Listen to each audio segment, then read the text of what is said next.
Our first memories of a Strat is that it was supposed to look like this. This is how it was. This is how we thought it looked.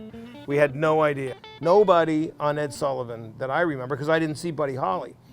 So nobody had a Strat on a weekly basis of watching rock and roll on TV when I was a kid. But when we saw Hendrix, great picture in Life magazine of Hendrix. He's got a white Strat and he's like this.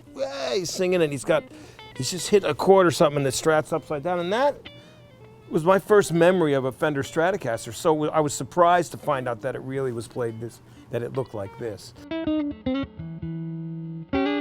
I guess I was starting to play guitar. I was like 23. I was going to switch over from organ to guitar. So I went up to this store, Alto Music in Rockland County, you know.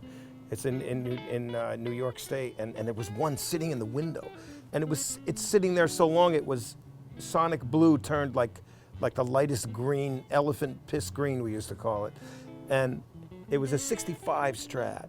I think I paid $600 for it back then, and I loved the guitar, and it was really the winter time. I got it. It was really cold out, and I left it in the trunk of the car overnight, and then I said, "Oh man, I left the guitar." Like for almost 2 days in the trunk of the car. And we had a fire going, the fireplace, and I got the guitar out.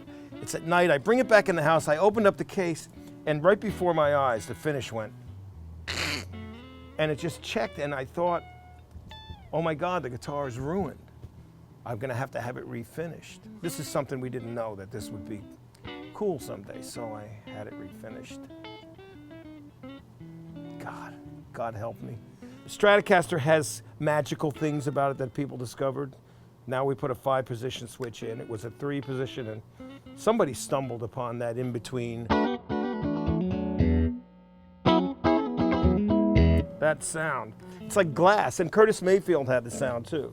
So soul guys were using them. Jimi Hendrix came through soul bands, and the Stratocaster was what Curtis Mayfield played, and that was Jimmy's guy.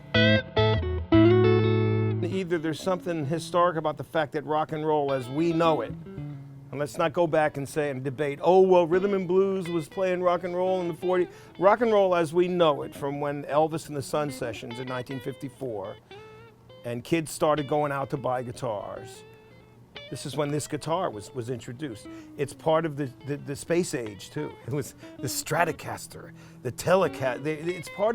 This is part of the way the world changed after World War II, and this is really a part of rebellion. It rebelled everything. It goes totally against everything the guitar was about. Leo really just said, let's make these things so we can change the parts. It's like like Henry Ford did with the car, and kids want to buy them, so make them in cool colors and make them look like cars. It's in rebellion to jazz and everything that was old. You put on an electric guitar like this, you want to be cool.